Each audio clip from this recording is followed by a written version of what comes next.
Let's get to audience questions. I love this first one because it's something I've thought about for a very, very long time, really since I first became engaged in politics when I was in high school. The question is, hey, David, how could anyone still be undecided about whether or not they're going to vote for Donald Trump? I also want to know how this is possible. And it seems to me that there's a few different things going on. I mean, I actually want to know, how is it possible to really be a swing voter? Do they not know or pay attention to what the parties and candidates represent?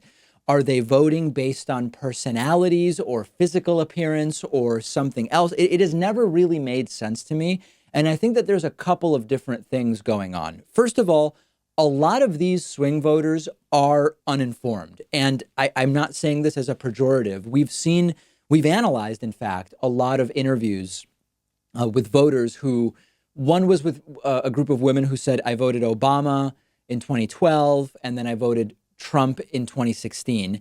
They were clueless. I mean, they didn't know anything about what was going on. So I think part of it is that they are unaware of the facts and probably making decisions on the basis of rhetoric that they are not then researching the truth of. They are falling for the talking points of one versus the other. I don't think it's particularly good for our society. I mean, listen, I'd rather between Obama and Trump, I'm voting for Obama.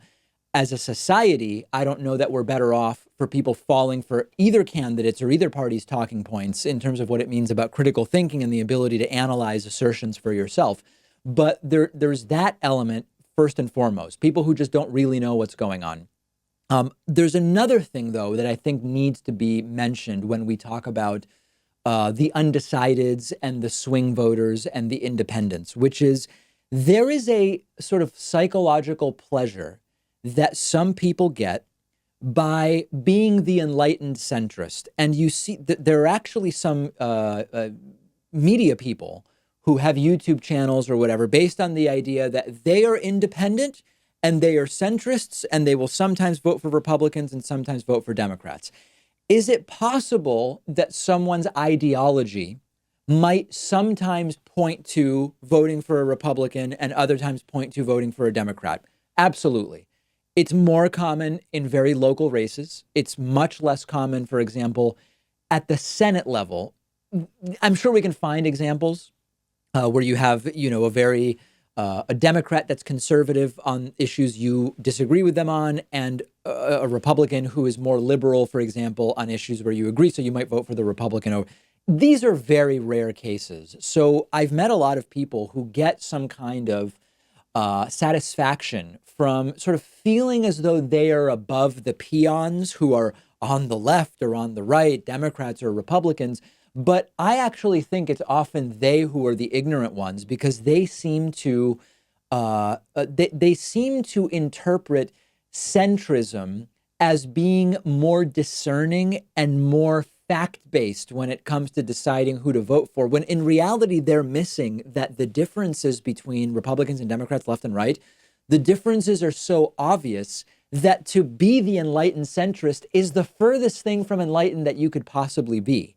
So I think that that's also a part of it. It's a combination of some people who are uninformed, some people who like the idea of just being contrarian and saying, I'm a different thing. I'm not like you guys and I'm not like you guys. I'm the centrist. I sometimes vote this way, sometimes the other way.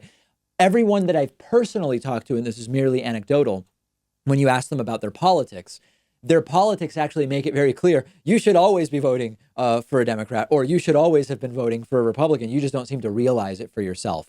It's sort of a sad commentary about education in the United States. You then also have voters who are just not very politically engaged, and they like to say, I vote for whoever is best in a particular election. And very often that has nothing to do with policy at all. It actually is personality and the way that the person campaigns and sort of a feeling that someone gets.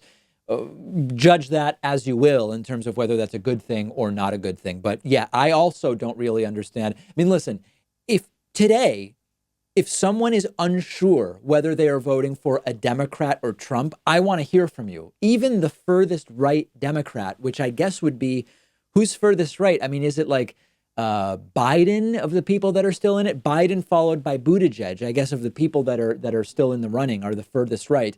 Of course, I'm voting for them over Donald Trump. And I would be very interested to hear during live calls from someone who might vote for Trump or might vote for a Democrat. I want to hear on what issue is it that is keeping you from deciding.